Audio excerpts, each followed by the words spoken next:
বালুরঘাটের পর এবার গঙ্গারামপুর। বিজেপি প্রার্থী পছন্দ না হওয়ায় গঙ্গারামপুর আসনেই বিজেপির গোছ প্রার্থী হিসেবে মনোনয়ন জমা দিল বিজেপির প্রাক্তন শক্তি কেন্দ্রের প্রমুখ চিত্তরঞ্জন বর্মন। গতকাল বিকেলে তপন ব্লকের হজরতপুর গ্রাম পঞ্চায়েতের সালাস এলাকার বাসিন্দা চিত্তরঞ্জন বর্মন নির্দল হিসেবে মনোনয়নপত্র জমা দেন। এদিকে মনোনয়নপত্র জমা দেওয়ার পর নাম না করে দলের বিরুদ্ধে ক্ষোভ উগরে দেন তিনি। তবে নিজের পদমর্যাদার কথা উল্লেখ করে বিজেপির সঙ্গেই যুক্ত থাকার ইঙ্গিত দিয়েছেন। এদিকে গত শনিবার মনোনয়নপত্র জমা দিতে গিয়েও কাগজ সমস্যার কারণে মনোনয়নপত্র জমা দিতে পারেননি বালুরঘাটের বিজেপির গোছ প্রার্থী সুশীল মার্ডি।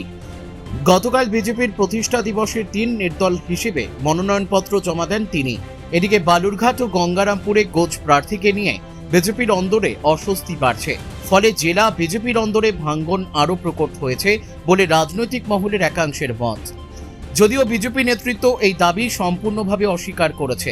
সব মিলিয়ে গঙ্গারামপুর ও বালুরঘাট দুই কেন্দ্রেই নির্দল প্রার্থীর আবির্ভাবকে ঘিরে রাজনৈতিক চাপানোতর তৈরি হয়েছে, যা নির্বাচনের আগে জেলা রাজনীতিতে নতুন সমীকরণের ইঙ্গিত দিচ্ছে। যদিও এ বিষয়ে গঙ্গারামপুরের বিজেপি প্রার্থী সত্যেন্দ্রনাথ রায় বলেন, নির্দল প্রার্থী হয়ে যিনি মনোনয়নপত্র জমা দিয়েছে আপনারা বলছেন তাকে আমি ব্যক্তিগতভাবে চিনি না, তার নামও কোনোদিনই শুনিনি। আমি ওই এলাকার নেতৃত্বদের কাছেও খোঁজ নেই, আমাদের স্থানীয় নেতৃত্বরাও কেউই তাকে চেনে না বলেছেন।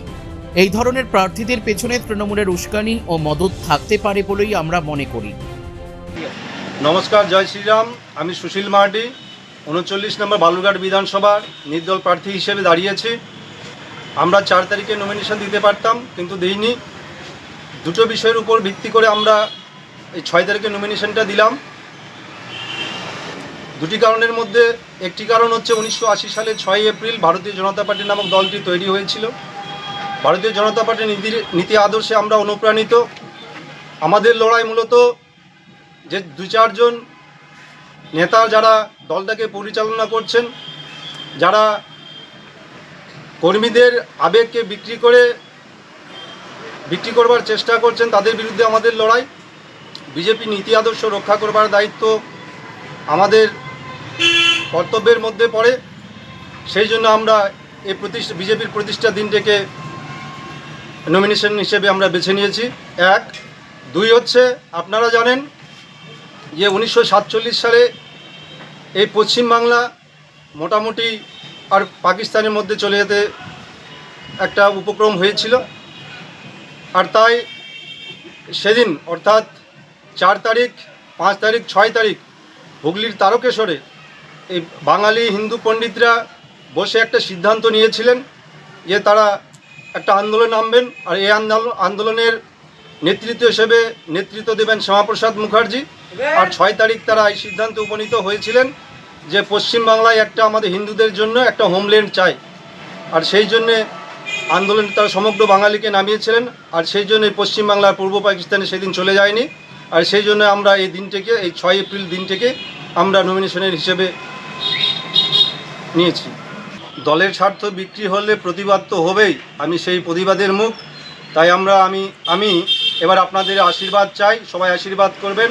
এবার খেলার মাঠে আমরা সজা বেটে খেলবো। জয় মা কালী। প্রার্থী পছন্দ নয়, সেই জন্য নাকি বিজেপির গোছ প্রার্থী হিসাবে চিত্তরঞ্জন বর্মন গতকাল মনোনয়ন জমা দিয়েছেন গঙ্গারামপুর বিধানসভা থেকে। তা কি বলবেন, এবং এই চিত্তরঞ্জন বর্মন কি সত্যি বিজেপির কোনো পদে ছিলেন? এগুলো সারা জীবনের স্বভাব। যতবার আমি দাঁড়িয়েছি বারবার দেখেছি কেউ বহুজন সমাজ পার্টি, কেউ SCCI পার্টি, কেউ অমুক পার্টি থেকে দাঁড়ালে কী হয় আমি জানি না, সামান্য কিছু ভোট পায়। তো বিজেপির কোনো দায়িত্বপ্রাপ্ত কোনো লোক সে নয়, আমি খোঁজ নিয়েছি। বহুকাল আগে এক সময় কোনোদিন বিজেপি করে বলে সে দাবি করছে, এখন বিজেপির সঙ্গে তার কোনো সম্পর্ক নেই। তাকে তৃণমূল উস্কানি দিয়ে এবং কিছু অর্থ দিয়ে যাতে বিজেপির বিরুদ্ধে দাঁড় করিয়ে কিছু করতে পারে, কারণ ওরা তো জানে ওরা হারবেই আর গঙ্গারামপুর বিজেপি জিতবে। সেই কারণে নানা রকম চক্রান্ত করছে তৃণমূল।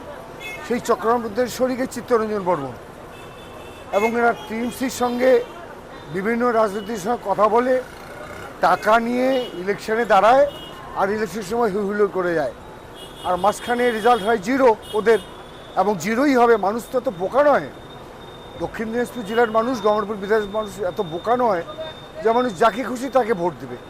একটা প্রপার আইডেন্টিটি থাকতে হবে, এবং সেই আইডেন্টিটি না থাকলে মানুষ ভোট দেয় না, এটা প্রমাণিত। এত পাওয়ারফুল লোক যদি হতো তাহলে আদানি আম্বানি সবাই ইলেকশনে দাঁড়িয়ে যেত, নরেন্দ্র মোদীর বিরুদ্ধে জিতে যেত। তা তো আর হয় না। তো সেই কারণে এগুলো অযথা বিজেপির নাম করে দাঁড়িয়েছে, এবং এটা তৃণমূলের প্রোডাক্ট আমি মনে করি। কোন দলের হয়ে দাঁড়াচ্ছেন? আমি হচ্ছে নির্দল প্রার্থী হয়েছি। কেন আপনি আপনার তো পরিচয় ছিল, রাজনৈতিক পরিচয় তো আপনার একটা আছে, আপনি তো একটা রাজনৈতিক দলের সঙ্গে যুক্ত। হ্যাঁ। আপনি কোন রাজনৈতিক দলের সঙ্গে যুক্ত? আমি একটা রাজনৈতিক দলের সাথে যুক্ত ছিলাম, কিন্তু আমাদের নিচুতলার যারা কর্মী আছে তাদের যে একটা মানে মনের কথা, সেই মনের কথা আমরা উপর নেতৃত্বের কাছে প্রকাশ করতে পারছি না, যার জন্য আমরা নির্দল প্রার্থী দিচ্ছি। কি মনের কথা? সেটা দেখুন, মনের কথা সেটা তো এইভাবে মিডিয়ার সামনে বলা যায় না, তাই না? সেটা তো অত্যন্ত ব্যক্তিগত ব্যাপার। আপনাদের কি ওই বিজেপি প্রার্থীর বিরুদ্ধে করছিল? এবার দেখুন, বিজেপি নাকি সেটা তো এইভাবে বলতে আপনি পারছি কোন না। দলের সঙ্গে যুক্ত তো ছিলেন? আমি হচ্ছে কোনো এক দলের শক্তি কেন্দ্র প্রমুখ ছিলাম, ঠিক আছে? শক্তি কেন্দ্র তো বিজেপিরই হয়। সেটা এখন আপনারা বুঝে নিন শক্তি কেন্দ্র কিসের হয় সেটা আপনি বুঝে নিন। কত সালে ছিলেন? আমি এই সামনে রিজাইন দিয়েছি মোটামুটি মাসখানেক আগে। আচ্ছা, কেন আপনাকে এরকম এই সিদ্ধান্ত কেন নিতে হলো? কারণ একটা তো আদর্শ মেনেই দলে এসেছিলেন, তা কি সমস্যাটা কোথায়?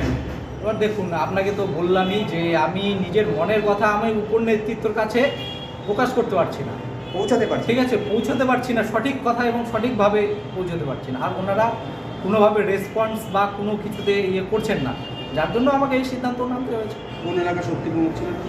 আমি হচ্ছে হজরতপুর 3 নম্বর। কি মনে হচ্ছে আপনি জেতার ব্যাপারে কতটা আশাবাদী? আমি একদম আশাবাদী যে আমি 100% আশাবাদী যে একদম জয়যুক্ত হব। আর আমার প্রচুর জনসমর্থন আছে, আমার ওই এলাকায় প্রচুর জনসমর্থন আছে, কোনো প্রবলেম। আপনি যেই দলটা করতেন সেই দল থেকেই, আপনি কি যেই দল করতেন সেই দল থেকেই সমর্থন আছে? হ্যাঁ, প্রচুর প্রচুর সমর্থন আছে। আপনার নামটা কি বলবেন? আমার নাম চিত্তরঞ্জন বর্মন। আচ্ছা। বালুরঘাট থেকে মান্টি সিং এর রিপোর্ট, পুলিক নিউজ।